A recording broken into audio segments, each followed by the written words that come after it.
எல்லாருக்கும் வணக்கம். திருச்சியிலேருந்து உங்கள் இன்ஜினியர் செந்தில்குமார் பேசிகிட்டு இருக்கேன்.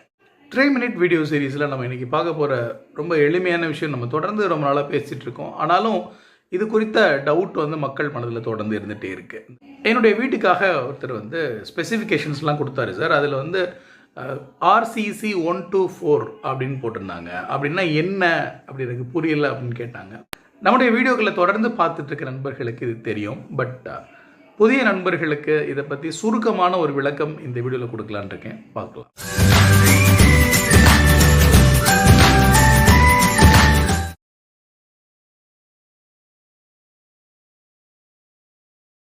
RCC 124 அப்படிங்கிறதுல RCC அப்படின்னா ரீஇன்ஃபோர்ஸ்டு சிமெண்ட் காங்க்ரீட். ரீஇன்ஃபோர்ஸ்டு அப்படின்னா கம்பி பயன்படுத்துறது, சிமெண்ட் காங்க்ரீட், சிமெண்ட்டை பயன்படுத்தி நம்ம போடுற காங்க்ரீட். அதில் 124 அப்படிங்கிறது 1:2:4 அப்படிங்கிறது நம்ம காங்க்ரீட்டில் பயன்படுத்தக்கூடிய செமெண்ட்டு, மணல், ஜல்லி இதனுடைய அளவு, அந்த விகிதாச்சாரம். 1 பங்கு செமெண்ட்டு, 2 பங்கு மணல், 4 பங்கு ஜல்லி. இதை குறிப்பிடுறது தான் இந்த RCC 124 அப்படிங்கிறது. இப்போ ஒரு ஸ்பெசிஃபிகேஷன் கொடுக்கும்போதே நான் RCC 124 போடுவோம் அப்படின்னு சொல்கிறது டெக்னிக்கலாக கரெக்ட் அப்படின்னு சொல்ல முடியாது.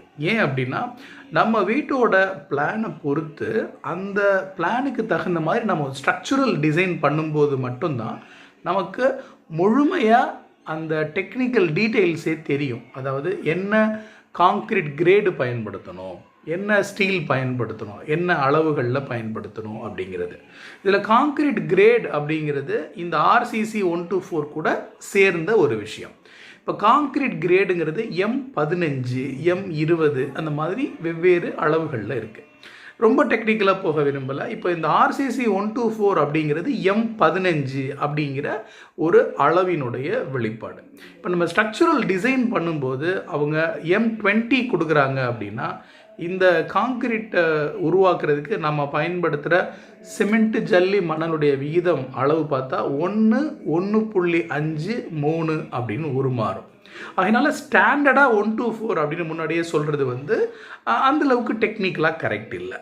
அது மட்டும் இல்லாமல் இன்றைக்கி கொடுக்குற நிறைய ஸ்ட்ரக்சுரல் டிசைனில் இந்த M15 கிரேட் RCC 124ங்கிறது பெரும்பாலும் யாரும் பயன்படுத்துறதில்ல, M20 தான் பயன்படுத்துகிறாங்க. அதனால் நமக்கு ஏதாவது ஒரு விஷயம் சரியாக புரியலை, தெரியலன்னா கூட நம்மளுடைய கான்ட்ராக்டர்கிட்ட அதை பற்றி முழுமையாக கேட்டு விசாரித்து தெரிஞ்சுக்கலாம்.